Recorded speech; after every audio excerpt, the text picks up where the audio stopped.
Oh!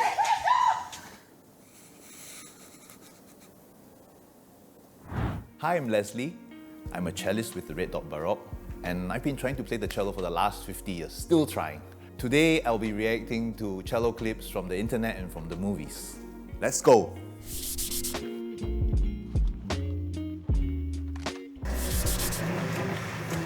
These are the cello guys or something, right? Okay, I've always seen some of the videos and I always thought, wow, really very good technique. And I always felt that people like that, they don't even need to be doing this stuff. It's a bit like Vanessa Mae back in the 80s when she was in the wet t-shirt and she played violin and all that and she became famous because of that. I thought that maybe she had that technique not to have to do that. But after saying that, then people like that were always criticized in the past, and now people still think, you know, bona fide classical musicians, like, why do you need to do that? You cheapen the image of music. But I think it's very important to make cello very popular for the general public. So I think that's quite a good thing. I won't do that because I don't have the looks or the body to do this sort of thing. And maybe the technique, because it looks simple, but you really need to memorize your stuff and you really need to have that charisma to pull something like that. The movements inform the music as well.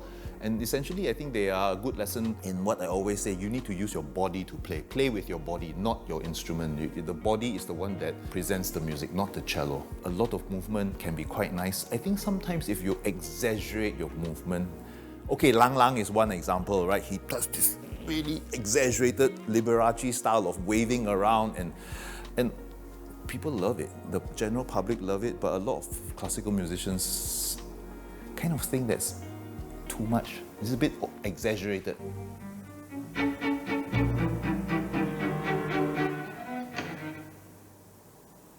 Oops.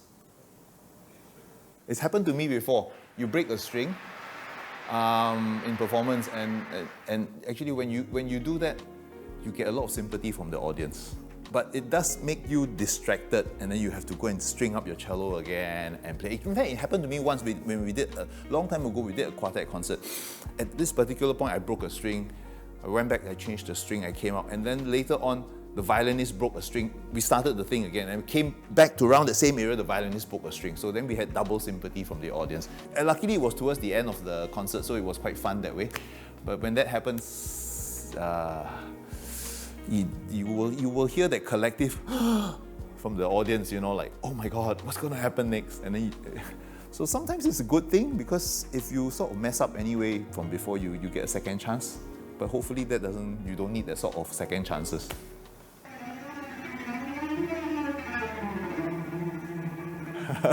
I can never do this sort of thing. As for show, probably, right? The cello slipping down. Okay, he wins already. He wins already. I cannot say anything about that. End-pin slipping does not happen to me. Cello end-pin sort of slipping off has happened. I mean, sometimes you are on the floor and that little depression, the little hole you make in the floor is not deep enough, and when sometimes you get too excited and you push, sometimes the cello slips off, and that's happened, but then you just get on with it. I think he's probably did it for comedic effect. I think you can actually sort of grip onto your cello and play, and then afterwards you release your cello and then just push it down, so you can sort of tighten your end-pin just so, right, or loosen it just so. But I mean, that technique of with his right hand and all that, I can't do this now. It's just my old muscles don't work as well anymore. And this just fast fingers and the coordination, that's very impressive. Cellos are crazy expensive, so I borrowed a crappy one from school. Which doesn't sound so bad. I don't know. I wonder if it's her really playing. It looks like it's her, but it could have been. But in the earlier one, when she was a student with her bow all kind of like that, and with those strips over the tape over the fingerboard for her to be more accurate, as all beginners do, right? It really didn't sound like her. It was fake. I think it was a professional playing dum dum dum dum dum dum, way too in tune, and the tone was way too good. I loved the order, the structure.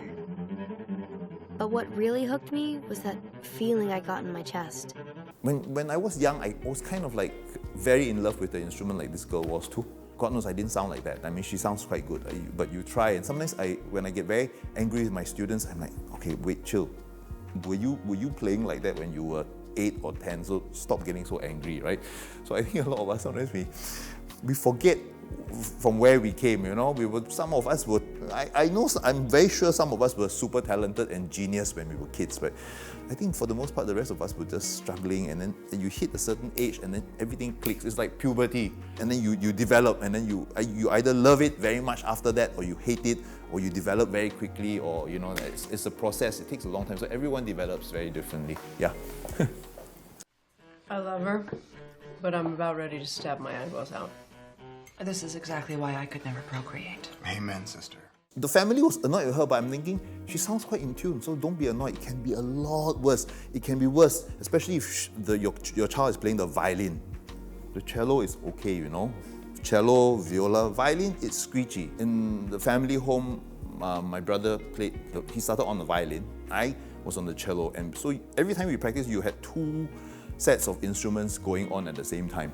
And I remember once our neighbor called the police, and the police had to come and knock on our front door and our gate and say, I really cannot stop you from playing, but your neighbor has complained that you're making sort of noise. So that's when I learned that we were disturbing our neighbors.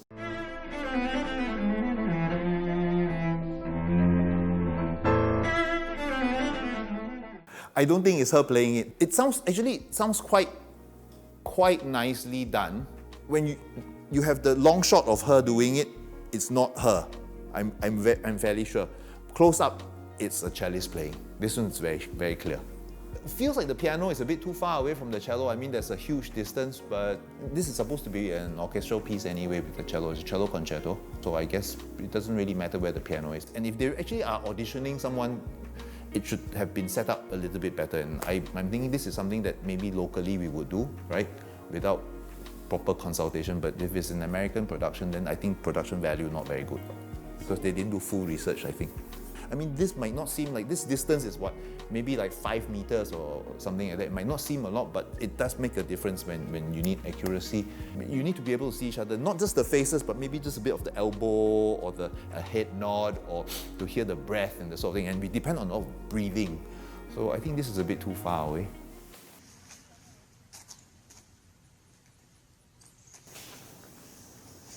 Oh!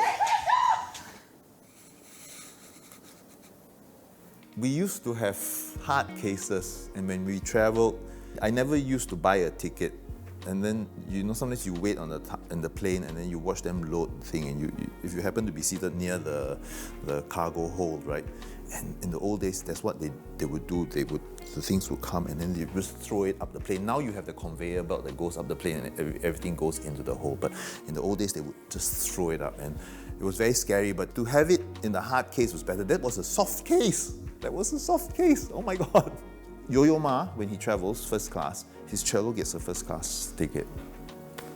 So I'm not at that level. I will never be at that level. I'm economy, sardine class with my cello next to me.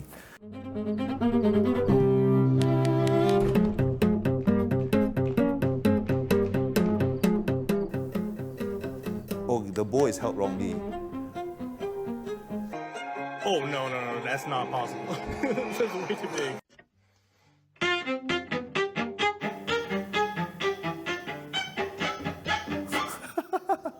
I am very, very tempted to try this out because I see so much of it online.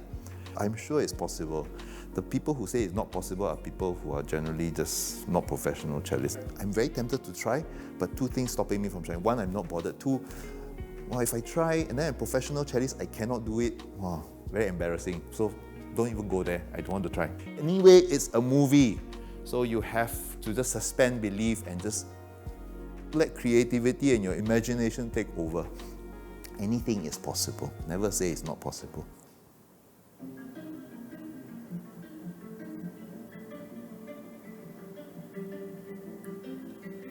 Yeah, I think all cellists always secretly want to be guitarists. When I started off, I always plucked the cello like you can do the opening of the Bach suite, and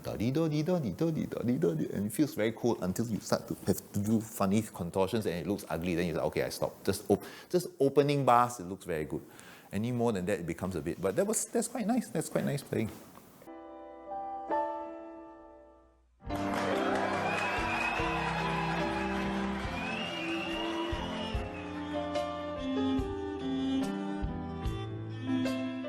not bad. No, I'm sort of a bit sad that they use that crap cello. It's a very bad cello, right?